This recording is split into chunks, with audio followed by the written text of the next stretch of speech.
Today we are talking about autonomic nervous system. Guys, welcome to my channel. आज की video में हम सबसे पहले देखेंगे क्लासिफिकेशन ऑफ नर्वस सिस्टम। जो हमारा नर्वस सिस्टम है वो टू पार्ट्स में डिवाइडेड होता है।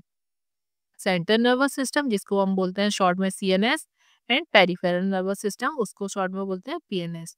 जो हमारा सेंट्रल नर्वस सिस्टम है वो टू कंपोनेंट से मिलकर बना होता है, ब्रेन एंड स्पाइनल कॉर्ड, इन दोनों से मिलकर बना होता है। और सेंट्रल नर्वस सिस्टम का हमारा वर्क क्या होता है, जितने भी कमांडिंग फंक्शन हमारी बॉडी के होते हैं कि जब हम डिसाइड करते हैं ये करना है, वो सब हमारा सेंट्रल नर्वस सिस्टम के कंट्रोल में होता है। जो भी हमारे कॉग्निटिव फंक्शन होते हैं, कमांडिंग, मेमोरी, कॉम्प्रिहेंशन, इमोशन, जो भी हमारी बॉडी कमांड करती है वो सब सेंट्रल नर्वस सिस्टम में। देन जो हमारा दूसरा कंपोनेंट है नर्वस सिस्टम का वो है peripheral nervous system. Peripheral nervous system है वो हमारे सेंट्रल नर्वस सिस्टम की तरफ इनपुट और आउटपुट लेके आ जाता है। मतलब जो हमारी इंफॉर्मेशन होती है सेंसरी, वो सेंट्रल नर्वस सिस्टम की तरफ लेके आता है। वो जो motor information central nervous system ने भेजी है उसको लेके आता है बॉडी की तरफ। जैसे कि सोचा हमको हैंड को अपने स्ट्रेट करना है, तो ये सेंट्रल नर्वस सिस्टम कमांड करता है और ये इन्फॉर्मेशन बॉडी की तरफ, हैंड की तरफ लेके आता है पेरिफेरल नर्वस सिस्टम। तो पेरिफेरल नर्वस सिस्टम में जितने भी न्यूरॉन्स और नर्व्स और गैंग्लिया होते हैं वो सब हमारे अंदर आते हैं, पेरिफेरल नर्वस सिस्टम के इंक्लूडेड होते हैं। Then peripheral nervous system further divided होता है ऑटोनॉमिक नर्वस सिस्टम और सोमैटिक नर्वस सिस्टम। तो सबसे पहले हम देख लेते हैं ऑटोनॉमिक नर्वस सिस्टम के बारे में। जो हमारे बॉडी के जितने भी इनवॉलेंट्री फंक्शन है जिनको हम कंट्रोल नहीं कर सकते, जैसे कि हम अपना हार्ट जो बीट करता है, हार्ट के फंक्शन को कंट्रोल नहीं कर सकते, डाइजेशन है उसको कंट्रोल नहीं कर सकते, ये सब इनवॉलेंट्री फंक्शन है, हमारे कंट्रोल में नहीं है, ये चलते रहते हैं, हमको पता भी नहीं चलता, अनकॉन्शियसली हमारी बॉडी में होते रहते हैं, तो उनको ऑटोनोमिक नर्वस सिस्टम कंट्रोल करता है। Then autonomic nervous system further divided होता है सिंपैथेटिक नर्वस सिस्टम और पैरासिम्पैथिक नर्वस सिस्टम। अब हम ब्रीफ में ऑटोनोमिक नर्वस सिस्टम के बारे में देखते हैं कि ऑटोनोमिक नर्वस सिस्टम क्या होता है, कैसे वर्क करता है, देखते हैं। Autonomic nervous system, it is also called general visceral efferent system because it control visceral function. मतलब इसको जनरल विसरल इफरेंस सिस्टम भी कहते हैं। क्यों कहते हैं? क्योंकि हमारे जो विसरल फंक्शन है, लाइक जो हमारी हार्ट है उसका फंक्शन, जो हमारी किडनी है उसका फंक्शन, जो हमारा यूरिनरी ट्रैक्ट है और जो हमारी यूरिनरी ब्लैडर है उसको कंट्रोल करता है कि कॉन्ट्रैक्ट करना है, कंस्ट्रिक्ट करना है, उसको कंट्रोल करना है। देन जो हमारा रेस्पिरेटरी सिस्टम है कि रेस्पिरेशन का रेट क्या है, जो हमारा ब्रोंको डायलेशन करना है, जो हमारी ब्रोंकस की स्मूथ मसल है उनको डायलेट करना है या कॉन्स्ट्रिक्ट करना है, उसको कंट्रोल करता है। देन जीआईटी का सिक्रीशंस को कंट्रोल करता है, एक्सेट्रा, ये सब कंट्रोल कर देते हैं।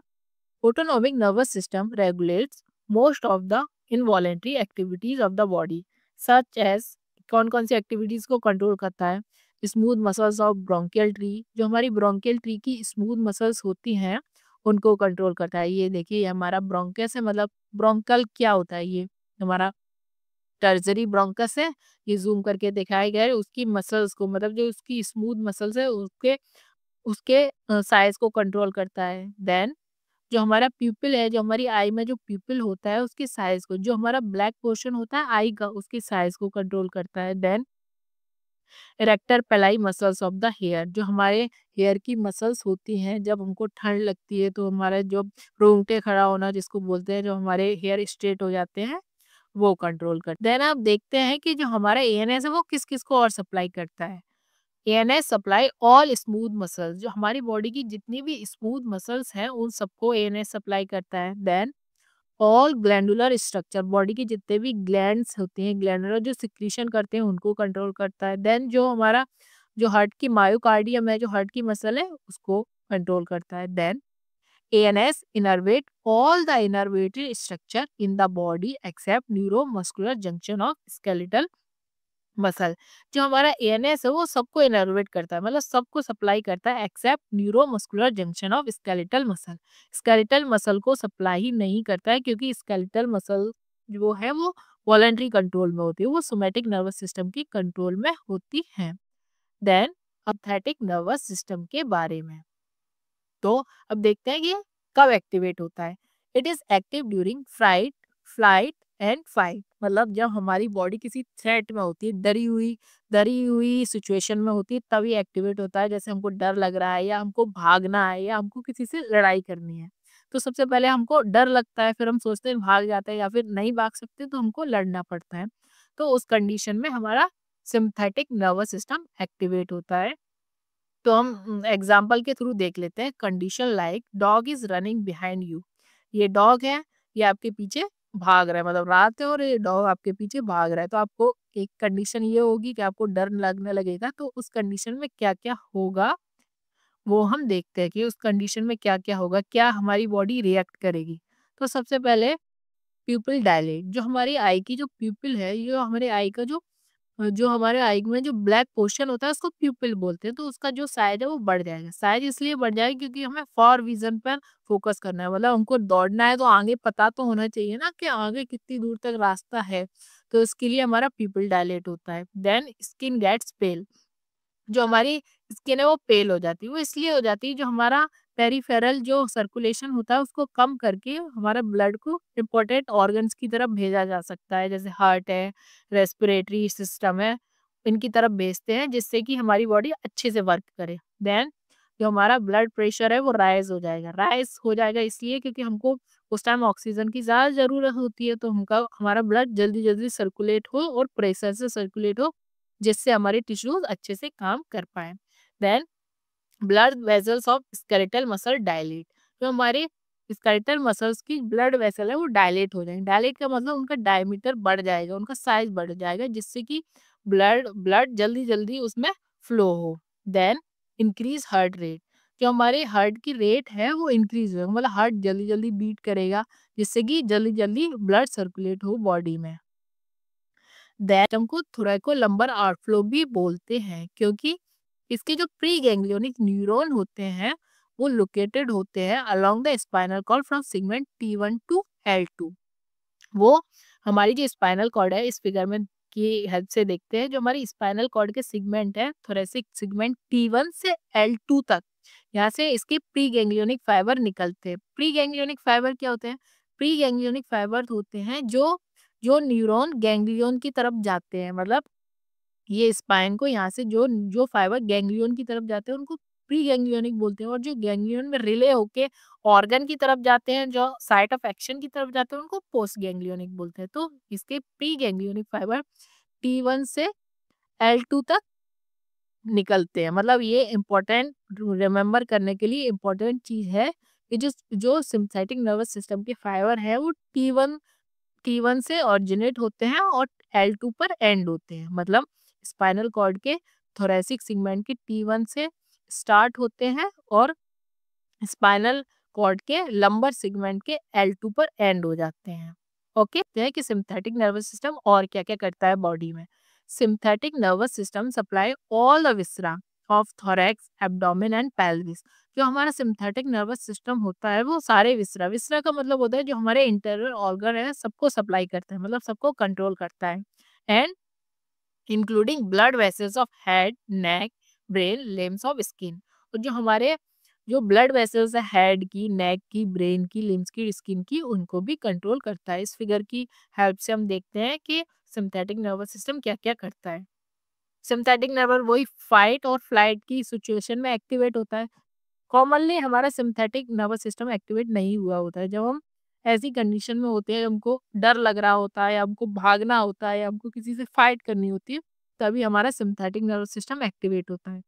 तो इसमें क्या-क्या होता है, ये जो आपको देखिए इस फिगर में दिख रहा है, ये जो भी फाइबर निकल रहे हैं वो T1 से निकल रहे हैं और S2 तक निकल रहे हैं। तो आपको ध्यान रखना है, जो सिंपैथेटिक नर्व के जो फाइबर निकलते हैं वो T1 से स्टार्ट होते हैं और S2 पर एंड हो जाते हैं। इसीलिए इसको थोरैको लंबर आउटफ्लो बोलते हैं। मतलब थोरैसिक रीजन से फाइबर निकलते हैं और लंबर रीजन से फाइबर निकलते हैं।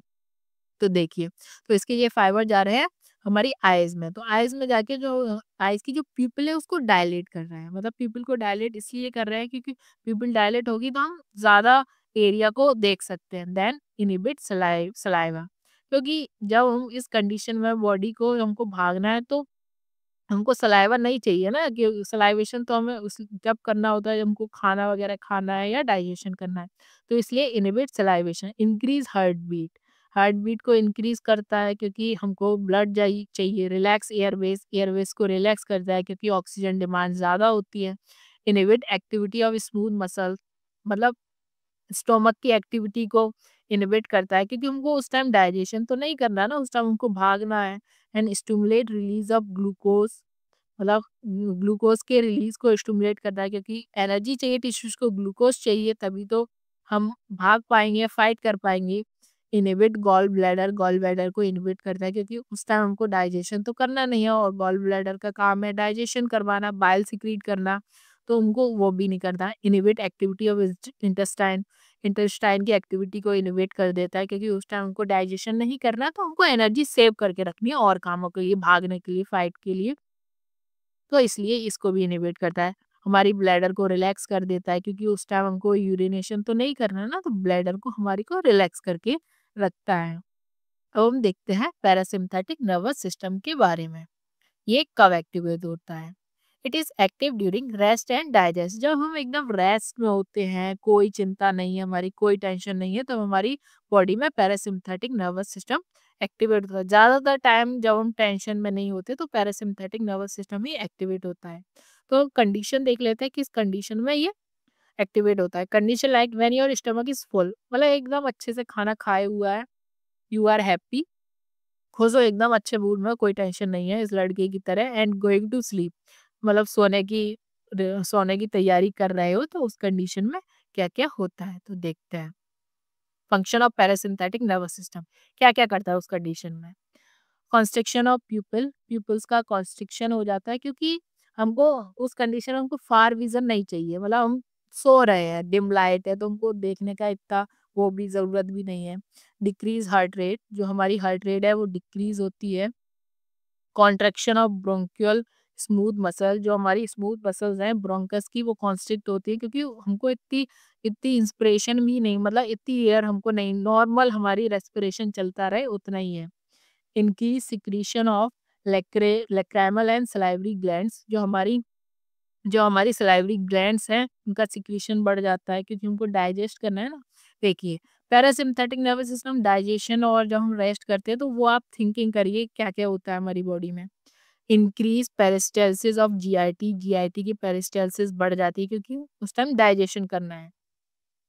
Relaxes sphincter of GIT and urinary tract, जो इसके स्फिंक्टर है जीआईटी के और यूरिनरी ट्रैक्ट के स्फिंक्टर, जैसे हमको, मतलब हम एकदम रिलैक्स, तो हम यूरिनेशन की अर्ज भी होती है तो वो होता है। It is motor to GIT, जो हमारा पैरासिम्पैथिक नर्वस सिस्टम है वो मोटर होता है जीआईटी के लिए, मतलब जीआईटी के जितने भी वर्क होते हैं वो पैरासिम पैरासिम्पैथिक नर्वस सिस्टम के इन्फ्लुएंस में होता है। डाइजेशन है, पेरिस्टाल्सिस है, सिक्रीशन है, वो सब में हेल्प करता है। देन लैक्रिमेशन होता है, मतलब जो हमारे टीयर्स होते हैं उस time. And secretion, salivation and secretion, जितने भी सिक्रीशन हमारे माउथ वगैरह में होते हैं वो सब पैरासिम्पैथिक नर्वस सिस्टम के इन्फ्लुएंस में ही होते हैं। Thanks for watching.